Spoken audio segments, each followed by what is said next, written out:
Welcome back, everyone, to the Mad Genius Thesis, where we kind of dig into the lives of these brilliant minds and, try to figure out, was there a link between their creativity and maybe a little bit of mental illness? Hmm. So today we're looking at Buckminster Fuller. Buckminster Fuller. And to kick things off with a really interesting fact, before Apple went public, Steve Jobs had a secret meeting with Fuller. Really? Yeah, isn't that interesting? I didn't know that. I mean, this guy Fuller, this counterculture icon, who influenced so many things like the whole Earth catalog and even early hacker culture in the Bay Area. Right. What did Jobs, the ultimate tech innovator, see in this guy, who called himself a comprehensive anticipatory design scientist? Yeah. So that's what we're going to try to unpack today using Alec Nevala-Lee's biography. Oh, great book. Yeah, as our guide. Okay. To see if it sheds any light on this question that we keep coming back to. Is there a link between creative genius and, well, a little bit of madness? Right. Well, Fuller's life definitely gives us a lot to think about. Yeah, for sure. Nevala-Lee really paints this picture of a guy who is just driven by this need to solve the world's problems. Yeah. Sometimes even at the expense of his personal relationships and maybe even, basic facts. Right. It really makes you wonder if that almost obsessive quality is part of what fuels like extraordinary creativity. Yeah, Yeah. absolutely. And right from the start, Fuller's life has this tension, between brilliance and, like you said, unconventionality. Yeah. Like take his education, for example. He got expelled from Harvard. Oh, wow. Not once, but twice. Twice. Yeah. Yeah. So is that a sign of a rebellious spirit or a mind that just couldn't be contained by, these traditional structures? Well, I think it's important to remember that Fuller didn't reject learning altogether. Right. He's a super curious guy, read all the time, but he just didn't like the constraints of formal education, Yeah, he couldn't be put in a box. No, he couldn't. Yeah. He saw the world as his classroom, basically. Right. All his experiences, like in sales and industry, even the Navy during World War I, became his real education. That's a really good point. Yeah. It's like he needed to learn by doing, by experiencing the world firsthand. Exactly. And speaking of the Navy, Nevala-Lee mentions that Fuller claimed to have witnessed the first transatlantic phone call while he was serving on the USS Inca. Wow. Whether it's true or not, it shows, how fascinated he was with communication. Yeah. And the interconnectedness of the world, which became major themes in his later work. Yeah, definitely. And his time in the Navy also gave him those practical skills, teamwork, logistics, problem solving, all those things that are essential for a designer and inventor. Essential skills. Yeah, but let's go back a little bit because I think Fuller's early influences are so important for understanding his path. Okay, yeah. Nevala-Lee talks about the huge impact of his great-aunt, Margaret Fuller. Okay. Who was a big name in the Transcendentalist movement. Right. She was a big advocate for individual purpose and challenging societal norms. Sounds familiar. Sounds a lot like Buckminster, doesn't it? It does, yeah. Yeah. And Fuller himself said that he wanted to do for design what Margaret did for literature. Wow. That's a high bar. That's a really high bar. Yeah, but it wasn't just intellectual influence. Yeah. Even Fuller's childhood home played a part. Yeah. How so? Well, it was designed by an architect relative. Oh, okay. So he was exposed to good design principles very early on. Interesting. And then there were the summers he spent on Bear Island in Maine. Oh, yeah. Where he had to row miles just to get the mail. Wow. You can see how those experiences, fostered a sense of self-reliance and resilience and a connection to nature. Right. Which all informed his design philosophy later on. Yeah, totally. It's like these early experiences laid the foundation for his unconventional thinking and his belief that design could solve real-world problems. Right. And then, of course, there's the tragedy that shaped so much of his life, the death of his young daughter, Alexandra. Right. That's a turning point in his life, isn't it? It is. He was already having some setbacks in his businesses. Yeah. And then this loss just throws him into this deep existential crisis. Right. And after this tragedy in 1927, he has his famous epiphany. Right. Where he vows to dedicate his life to making the world work through design and innovation. Powerful stuff. It's powerful and poignant, and it really makes you wonder about the role of suffering in shaping creative genius. Like, did he need to experience this profound loss to reach his full potential? Yeah. It's hard to say, but it's definitely something to think about. It is. And it's during this time of rebuilding that another important person comes into his life, his father-in-law, James Hewlett. Right. What about him? Well, Hewlett was a respected artist and designer, and he becomes a crucial mentor for Fuller. Okay. You know, validates his early ideas, encourages his creativity, and provides stability during a very difficult time. Wow. So important. Yeah, it really highlights the importance of mentorship, Yeah. even for people who are very independent and driven. And from there, Fuller just explodes onto the scene with all these inventions and ideas. Like what? Well, the dime action house, for one, Yeah. this prefabricated sustainable dwelling that was so ahead of its time. Yeah. And then there's the dime action car, a three-wheeled aerodynamic marvel that looked like something out of a science fiction film. I've seen pictures. Yeah. It's amazing. Yeah. So futuristic. These early creations are fascinating, not just for their ingenuity, but because they embody Fuller's core design principles: Mm-hmm. efficiency, sustainability, and a focus on solving practical problems. Right. The dime action car, for example, was designed to be incredibly fuel efficient Oh. and adaptable to all kinds of terrains. It was his answer to the limitations of traditional cars. Yeah. And let's not forget the dime action map. Oh, right. His revolutionary way of showing the Earth that challenged traditional maps How so? by showing the continents in their true proportions without the distortions of typical map projections. Well, that's pretty cool. It's like he was determined to break free from conventional thinking in everything he did. Yeah, he really was pushing the boundaries, wasn't he? Yeah, and that unconventional thinking often led to clashes with established industries and, well, reality itself. Oh, how so? For instance, the dime action car, despite its futuristic design, was involved in a terrible accident that almost killed a British aviation expert. Oh, Yeah, it's a reminder that innovation can be risky and that pushing boundaries doesn't always mean success. right. Innovation is a double-edged sword sometimes. It is, and despite all the attention and acclaim, Fuller's early ventures often faced, financial troubles and skepticism from people who thought his ideas were too radical. Right. Too far out there. Yeah, it's a common theme with a lot of innovators, isn't it? Yeah. The struggle to get their ideas accepted, the constant battle for funding and recognition. Exactly. It's almost like that struggle, that constant push against resistance is a key part of becoming a mad genius. Yeah. It forces them to think differently, to be more resourceful, to challenge those assumptions that everyone else just takes for granted. So maybe it's not just about mental illness or eccentricity, Yeah. but about a certain kind of resilience, a willingness to go against the grain that sets these creative minds apart. That's a really interesting point. And that brings us to probably Fuller's most iconic creation. The geodesic dome. Exactly. Yeah. This lightweight, strong structure that came from Fuller's fascination with geometry and the concept of tensegrity. Explain tensegrity for our listeners who might not be familiar. Sure, it's a structural system that uses tension and compression. Oh, okay. And the geodesic dome became this symbol of futuristic possibility and a testament to his ability to find elegant solutions to complex problems. It's a beautiful structure, too. It is. It's very elegant. But even the dome's success wasn't without its challenges and controversies. Right. Of course, nothing's ever that simple, is it? Nope. Yeah. And we'll dig into those complexities next time as we keep exploring the life and legacy of Buckminster Fuller. So join us for part 2. Looking forward to it.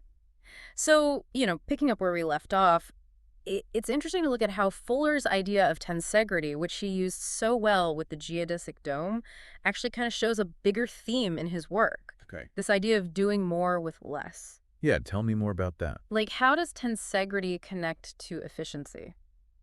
It seems like Fuller was always trying to get more out of everything. You're right. He was all about efficiency. Like every hour, every material. Yeah, and tensegrity is a perfect example. Okay. Think of it like this: traditional structures rely mostly on compression, like stacking bricks, right? Right, like a brick wall. Exactly. Huh. But tensegrity uses tension, like pulling with cables, Okay. combined with compression to create really strong and lightweight structures. It's like the dome. Yeah, the dome's a great example. It uses a tiny amount of material to make a huge space. Exactly. It's like he found this hidden strength in the way forces work together. Right. And it's not just about buildings, right? No, not at all. This idea of doing more with less seems to be everywhere in his problem solving. Yeah, he even had a word for it: What was it? ephemeralization.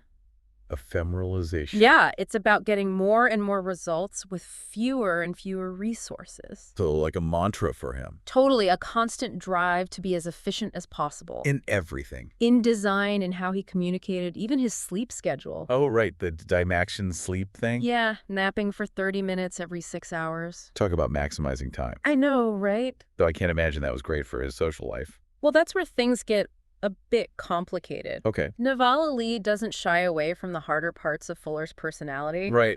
Like how his drive strained his relationships. Yeah. His letters to his wife, Anne, especially when he was stressed, show a man who could be demanding, Really? accusatory, even volatile. It's like that same genius often comes at a price. It does. And sometimes world-changing ideas can hurt personal connections. That's But let's look at some of the positive connections in his life. okay. Like his collaborations. Yeah. What? Who? His relationship with the sculptor Isamu Noguchi is interesting. Oh, yeah. Why is that? It shows how Fuller could find common ground with people from different backgrounds and fields. Okay. Noguchi, this amazing artist known for his elegant sculptures. Well, and Fuller, the engineer obsessed with function, formed this strong bond. That's cool. Yeah, they both believed that design could make a better future.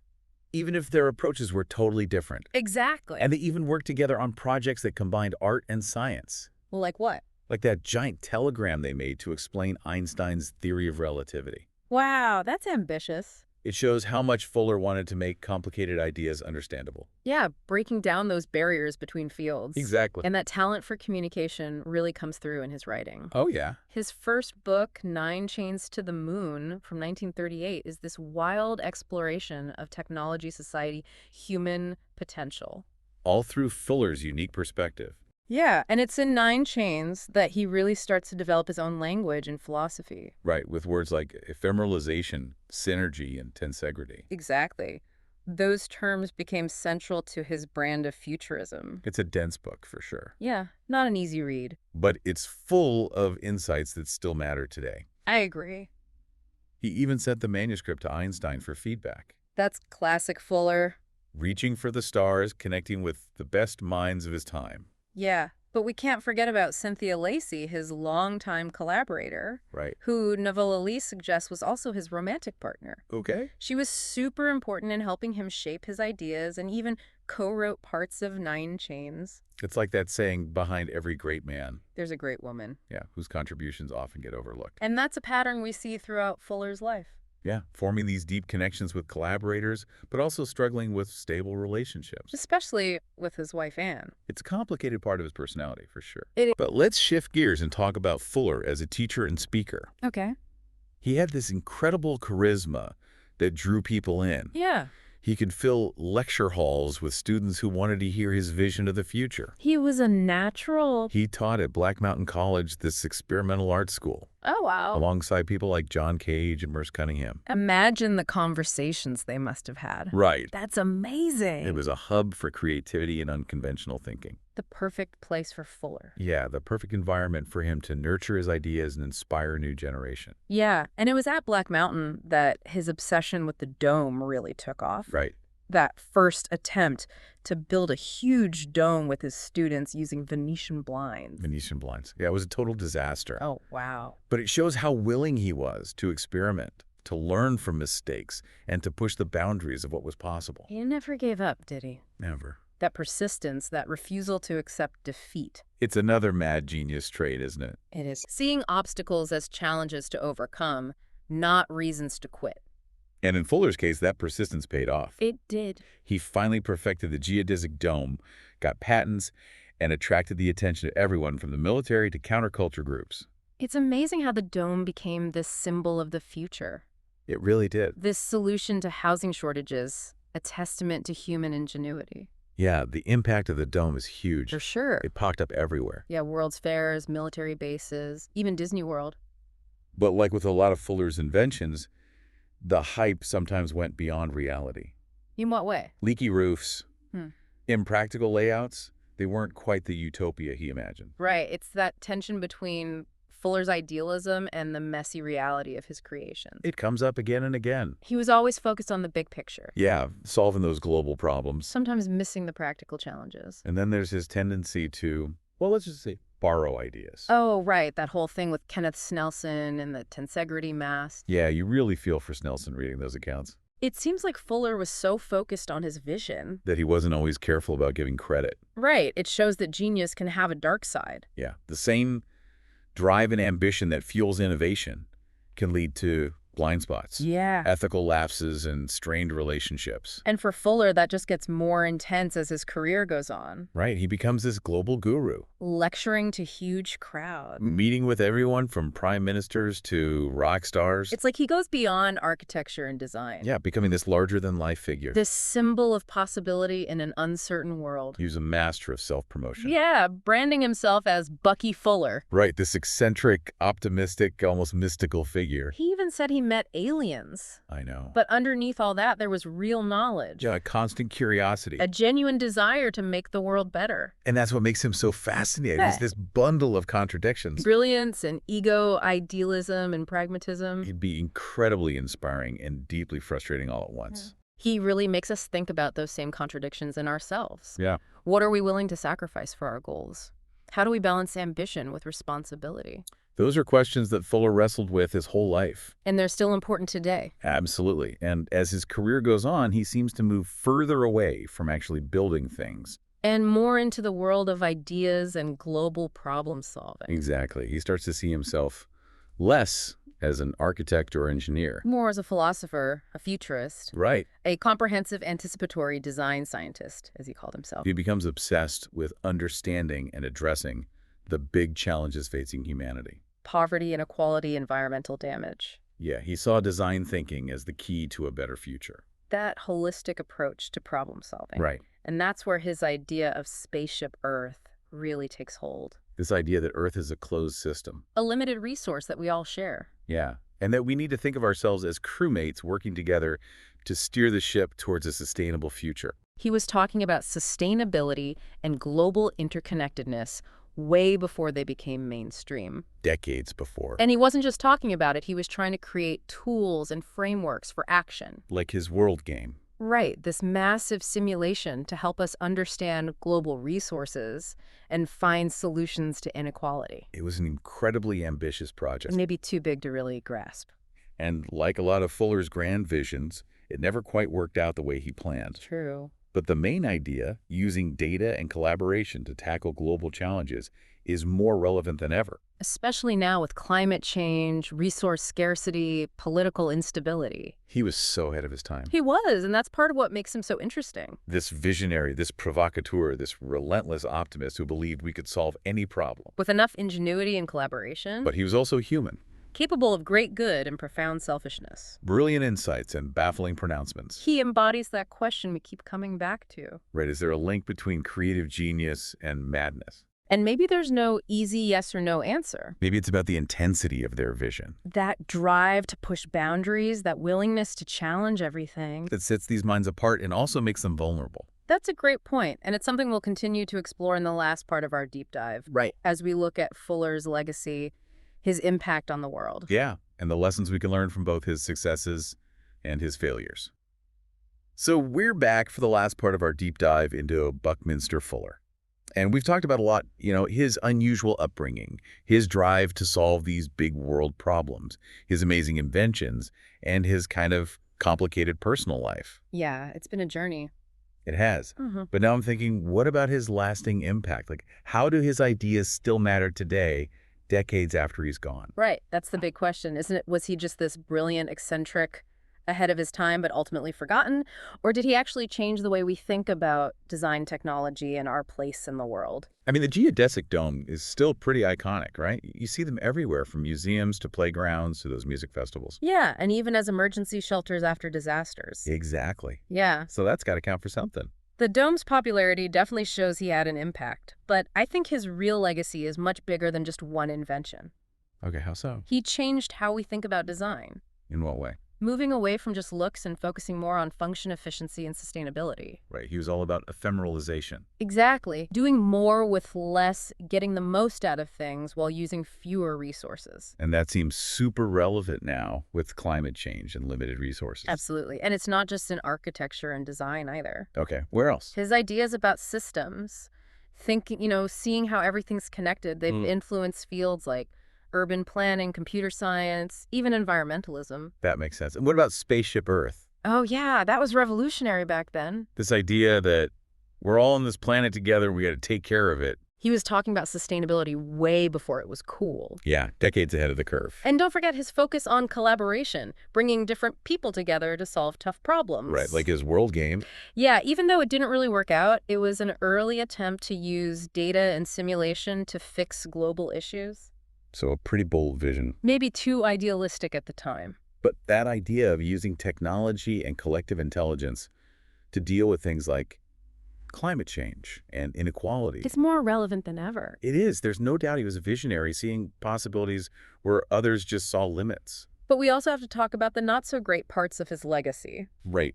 Like what? Like him taking other people's ideas, especially from Kenneth Snelson. Yeah, that whole tensegrity mass controversy is tough to ignore. It makes you question his ethics. His ego and if his drive to innovate sometimes hurt other people. It's a good reminder that being a genius doesn't excuse bad behavior. And that even the brightest minds can be selfish and want recognition. So a complex legacy full of contradictions. That's what makes Fuller so interesting, though, right? Yeah, he makes us think critically about what genius really is. About the connection between innovation and responsibility. What about the power and danger of ambition? So where does all this leave us with that question? We started with the link between creativity and mental illness. Does Fuller give us any answers? That's a good question. I don't think there are easy answers. His life was definitely full of stress, emotional ups and downs, and unconventional behavior. But was that what made him a genius, or just part of who he was? It's hard to say. And maybe that's the point. We can guess all we want about whether Fuller's madness fueled his creativity, but what really matters is what he did. He challenged norms, pushed boundaries, and inspired people to think differently. That's a legacy worth celebrating. Absolutely, even with all the complications and contradictions. Fuller shows us that genius is rarely neat and tidy. Right. It's often messy, unpredictable, full of surprises. And maybe it's in those messy, unpredictable places where brilliance and flaws meet that the most amazing ideas are born. I think you're right. So thanks for joining us on this deep dive into Buckminster Fuller. We hope it made you curious, challenged your thinking, and left you with more questions than answers. And until next time, keep exploring the amazing minds that shape our world.